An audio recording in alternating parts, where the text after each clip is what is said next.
প্রাচীন পৃথিবীর ইতিহাসে মানুষের শক্তিশালী সঙ্গী ছিল ঘোড়া। ৩৫,০০০ বছর আগে গৃহপালিত হওয়া এই প্রাণী মানব সভ্যতার পরিবহন, কৃষিকাজ, যুদ্ধবিগ্রহ সব ক্ষেত্রে ছিল অপরিহার্য। মানুষ প্রথম গতির শক্তি চিনেছিল এই ঘোড়ার দৌড়েই, আর তাই তো আজও ইঞ্জিনের ক্ষমতা মাপা হয় হর্স পাওয়ারে, অর্থাৎ অশ্ব শক্তিতে। তবে ইতিহাসের এই বিস্ময়কর বাহন বাংলাদেশে ধীরে ধীরে হারিয়ে যাচ্ছে।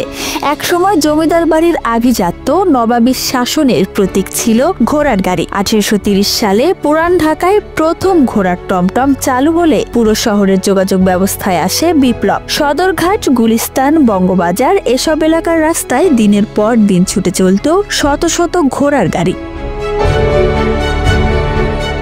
নওয়াব সলিমুল্লাহদের আস্তাবলে ছিল ৬০টিরও বেশি ঘোড়া। ১৪টি হাতির পাশে রাখা হতো রাজকীয় ঘোড়ার গাড়ি। কিন্তু সময় বদলেছে, যান্ত্রিক বাহনের দাপটে হারিয়ে গেছে টমটমের খটখট সুর।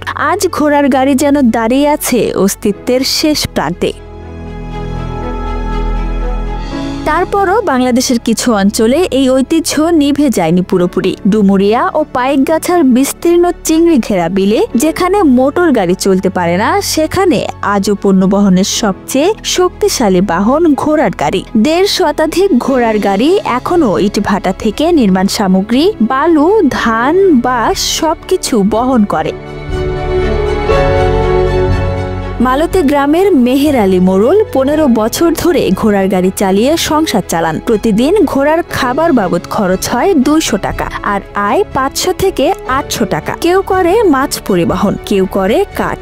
ঘোড়ার শক্তি বেশি, রাস্তাও কঠিন, তাই গরুর বদলে এখানকার মানুষ ঘোড়াকেই বেছে নেয়।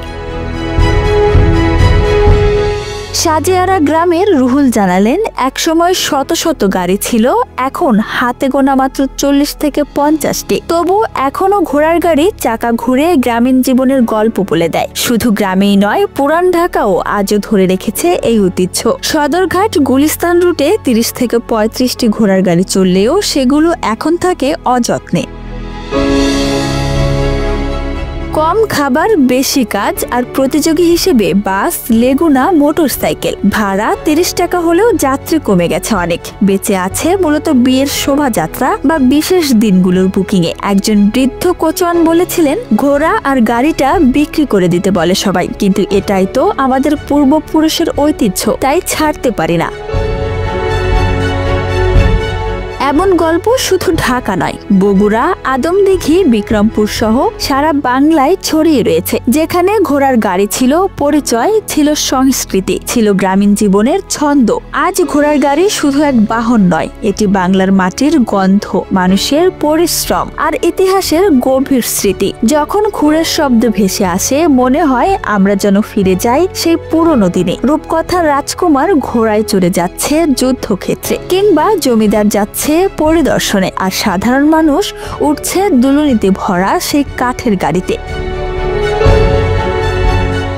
কিন্তু প্রশ্ন উঠে, এই ঐতিহ্য কি আদৌ টিকবে, নাকি আধুনিকতার চাপে শেষ পর্যন্ত হারিয়ে যাবে? কারণ ঘোড়ার গাড়ি শুধু অতীত নয়, এটি আমাদের সংস্কৃতির এক অমূল্য সম্পদ। যদি এখনই কিছু করা না হয়, তাহলে শীঘ্রই হয়তো ইতিহাস বইয়ের পাতার বাইরে আর কোথাও দেখা যাবে না এই সংস্কৃতি, বাংলার এই মহিমান্বিত ঘোড়ার গাড়ি। Desk report, Dhaka express.